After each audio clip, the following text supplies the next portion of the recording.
Good morning, children. I hope you are safe at home. How are you all? Are you fine? Okay. Today we are going to discuss our second module, that is the story The River Singers, written by Moorhouse. So before enter to the story, let me recall what are the things we learned in the first module. Yes, we learned how to begin a story and we discussed what is a prologue. You remember? Okay, prologue is a background information of a story. Okay, but in the story, we have to know the different techniques. What are the things we need to know about a story? So I'm going to give you a task for you before enter to the story. Okay, are you ready to do the task? No need to take the pencil, pen or the paper. You have to imagine only. Okay, so this is the task. Write a story by yourself. My question is, write a story by yourself. You have to write a story. Imagine you are going to write a story. What are the things comes in your mind? That's only I want. So before writing a story, what are the things we need to think? Can you please answer for my question? Okay, the first one is yes, the scene we need to set. The next one is character we need for the story. The third one is introduction. Yes, we need the introduction. Okay, next, yes, middle of the story. And the fifth one is ending of the story. Exactly. I hope you already learned everything in your lower classes, like a story mountain, the beginning of the story, middle of the story, and ending of the story. Okay, so here also you will have the same feelings of the different tools and techniques of the story in the River Singers, written by Moorhouse. A short summary of the whole story. Four young water moths are forced to abandon their home and set off on a dangerous and eventful journey to find a place to live. Along the way, they encounter many challenges and difficulties as they learn the importance of bravery, loyalty, and true friendship. Now we are going to meet the river singers. Can you please tell me who all are the river singers? Yes, the young Sylvan and her three siblings. Okay, in the story we can go through the feelings, experience and the explorations, different kinds of explorations of the young Sylvan, and we can enjoy with the story with them. Okay, now I am going to read the River Singers chapter 1. Okay, chapter 1. The town was grey and the waters quiet. Sylvan was the first awake, laying with his brother and sister in a pile of closely intertwined limbs. Their breathing lulled him even as lightness spread up the tunnel and into the chamber, bringing with the scent of the morning. Yes, he yawned. He opened his eyes and grinned. Today was the day at last. Do you understand anything from the story? No. Yes, this is the scene, settings, and the characters of the story. Okay? It depicts the scene, setting, and the characters of the story. So, based on this first paragraph of the story, let me ask you one question.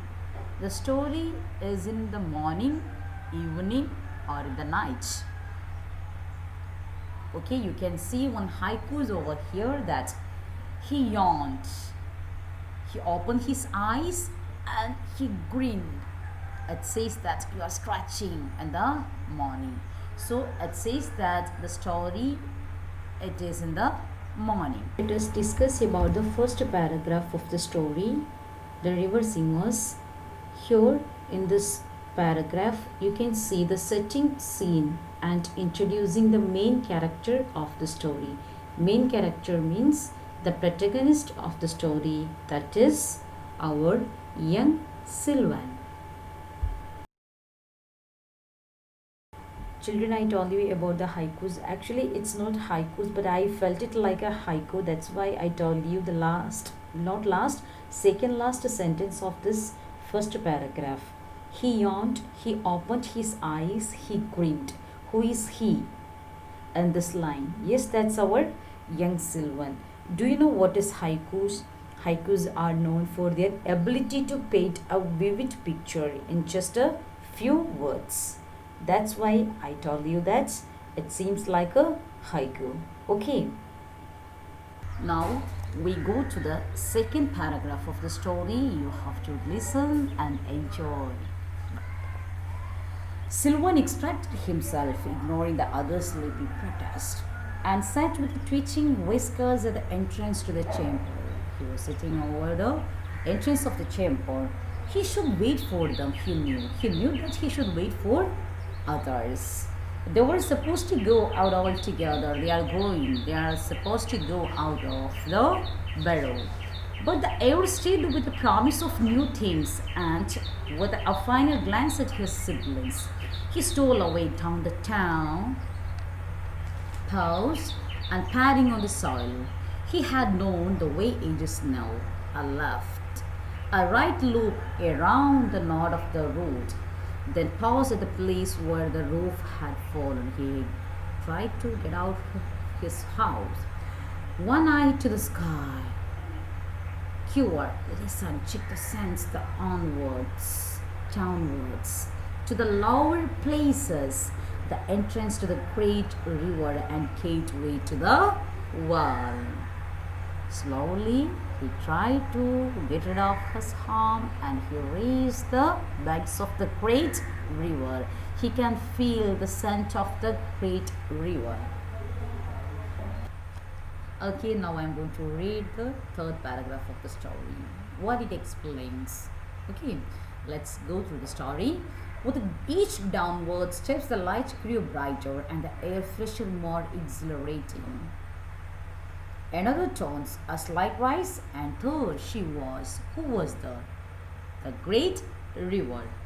Her waters lapping against the family's trampled little platform were bright through the shade of the tall grasses. She filled him with her vastness, the wide of the river, and her movement, the flow of the river, and her song.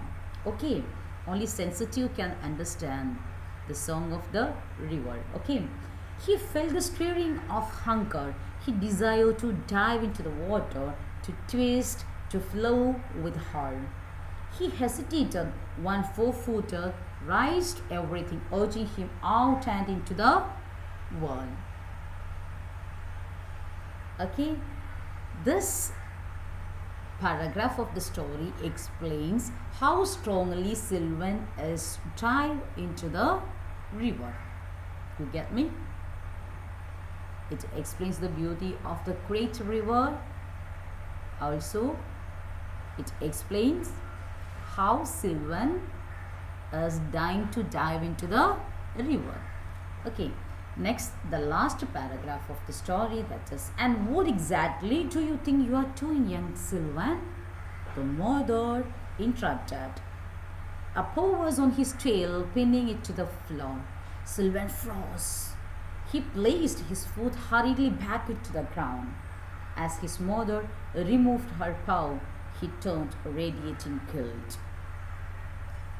We know that mothers are our caretaker. I hope you understand the story. Thank you.